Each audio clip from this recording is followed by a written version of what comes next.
Bayangkan, sebuah peradaban yang begitu maju, teknologi dan pengetahuannya melampaui imajinasi kita.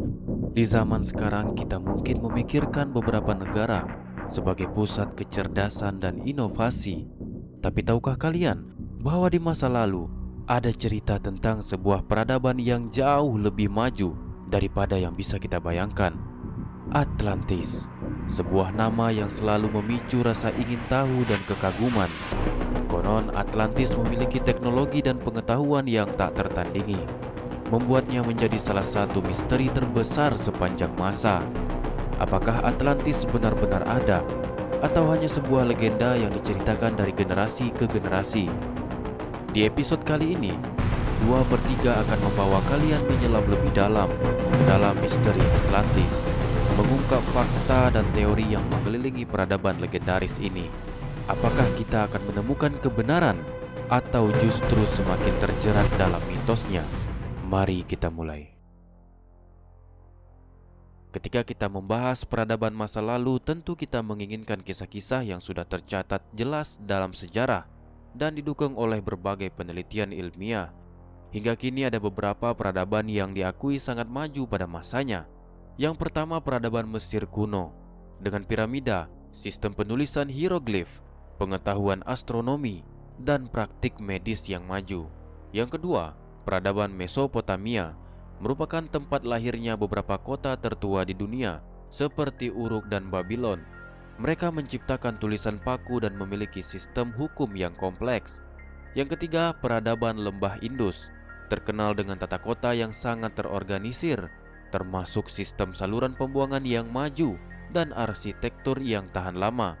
Yang keempat, peradaban Yunani kuno memberikan kontribusi besar dalam filsafat, matematika, seni, dan ilmu pengetahuan.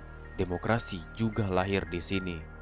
Yang kelima, peradaban Romawi kuno dikenal karena sistem hukumnya yang menjadi dasar banyak sistem hukum modern, teknik sipil seperti jalan raya dan jembatan, serta pengaruh budaya dan politik yang luas.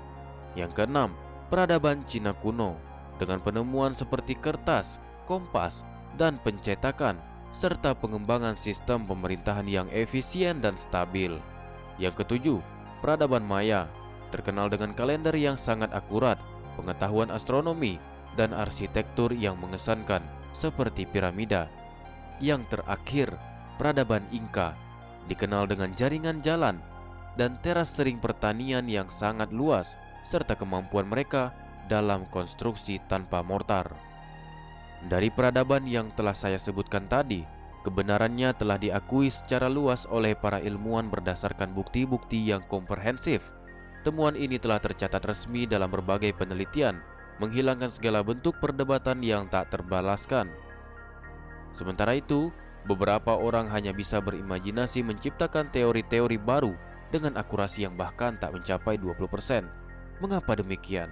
Karena asumsi-asumsi tersebut dengan mudah dipatahkan oleh bukti-bukti ilmiah yang kuat. Dalam dunia filsafat kuno, ada sebuah karya yang tak hanya menyentuh sisi intelektual kita, tetapi juga memikat imajinasi kita, Timaeus dan Critias karya Plato. Bayangkan sebuah dialog mendalam tentang kosmologi dan penciptaan dunia, di mana segala sesuatu diatur dengan cermat. Tapi yang lebih menarik dalam dialog ini terdapat tokoh bernama Critias yang dengan penuh semangat mengungkapkan sejarah dan mitos Atlantis, sebuah kisah legendaris yang masih membingungkan dan mempesona hingga hari ini.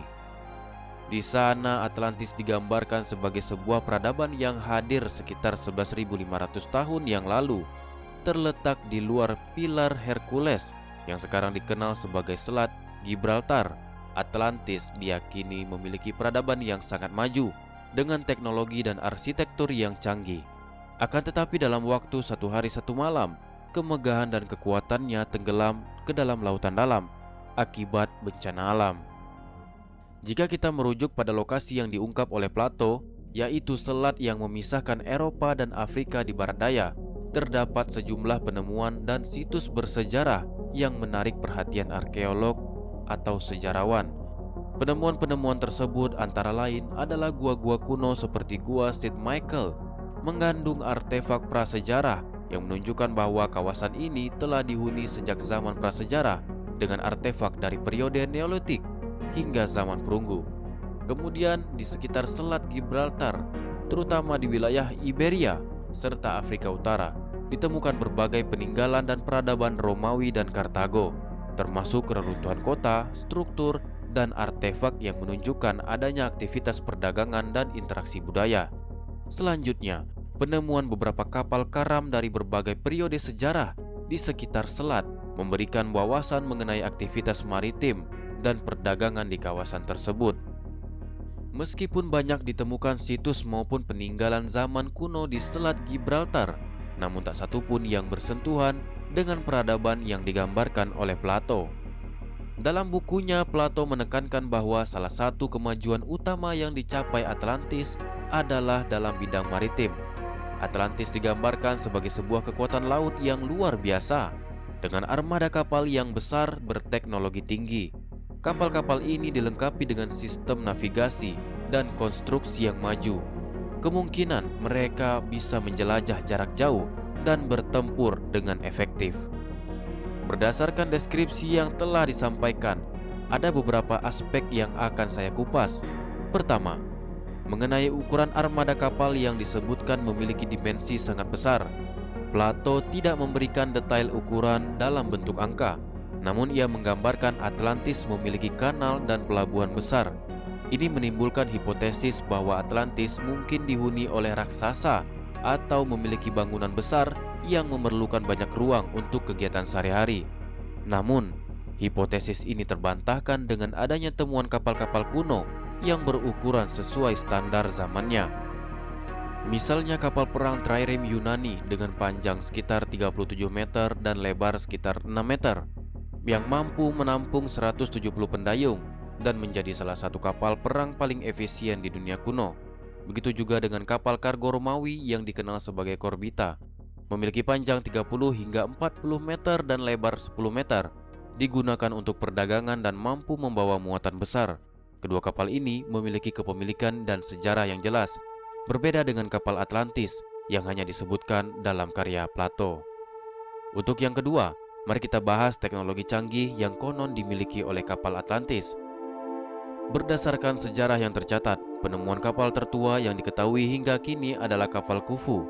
Ditemukan pada tahun 1954 di Giza, Mesir. Kapal ini diperkirakan berusia sekitar 2500 tahun sebelum Masehi dan dibuat dengan teknik lashings, yakni metode pengikat tali untuk menyatukan bagian-bagian kapal.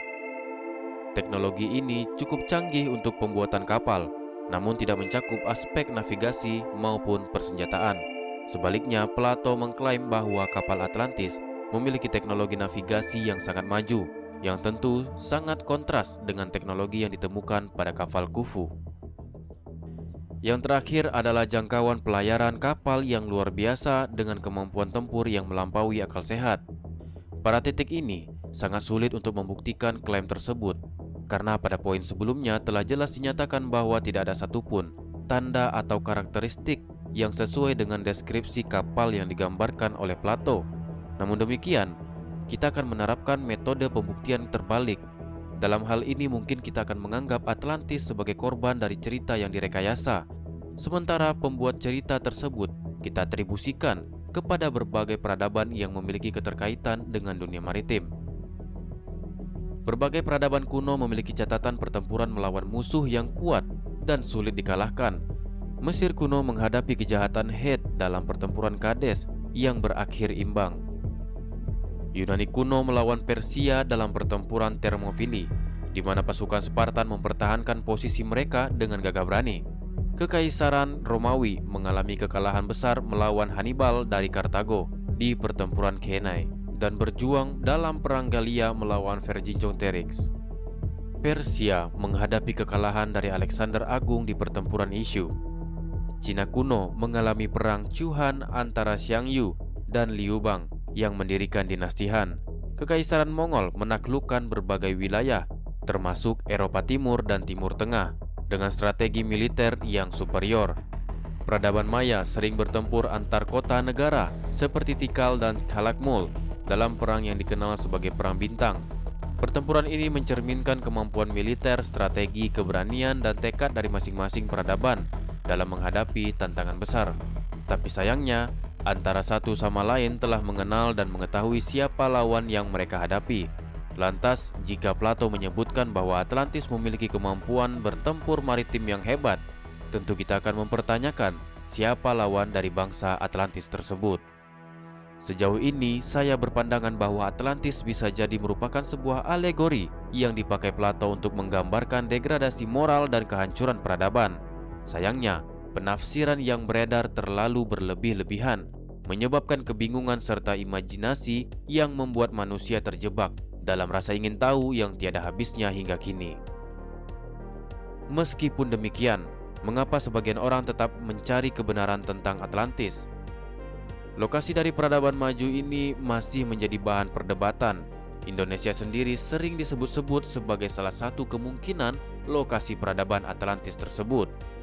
Dalam kepercayaan Islam, banyak peradaban maju yang berakhir dengan kehancuran dan kepunahan akibat berbagai bencana yang dikatakan terjadi karena kesombongan dan ketamakan masyarakatnya. Beberapa di antaranya adalah kaum Ad, kaum Thamud, kaum Sodom, dan Fir'aun. Mungkin saja Plato mendapatkan cerita Atlantis dari kejadian yang menimpa kaum-kaum tersebut, dan dewa yang dimaksud adalah Tuhan yang Maha Esa. Plato mengklaim bahwa cerita Atlantis berasal dari tradisi lisan yang diwariskan melalui beberapa generasi dan sampai kepadanya melalui kakeknya, Critias. Critias sendiri mendengar cerita itu dari seorang politikus dan penyair bernama Solon. Ia mengatakan bahwa ketika melakukan perjalanan ke Mesir, ia mendengar kisah tentang Atlantis dari pendeta Mesir di kota Sais, yang konon memiliki catatan sejarah yang sangat kuno. Apakah ini menunjukkan bahwa Mesir merupakan pusat peradaban maju yang pada masanya sangat luar biasa? Kemajuan tersebut mungkin saja berkaitan dengan mitos Anunnaki. Namun, lokasi sebenarnya dari peradaban ini mungkin bergeser karena informasi yang diwariskan secara turun-temurun tanpa bukti yang kuat. Atau mungkinkah Atlantis adalah cerita tentang zaman peradaban di mana para nabi dan rasul menyebarkan ajaran Islam? Sebab, sebagaimana yang kita ketahui, setiap nabi dan rasul dianugerahi mukjizat yang jika dipikirkan dengan akal sehat sulit untuk dimengerti. Selain itu, Solon memperoleh cerita ini dari seorang pendeta Mesir yang menunjukkan bahwa negeri timur adalah tempat peradaban nabi dan rasul kebanyakan.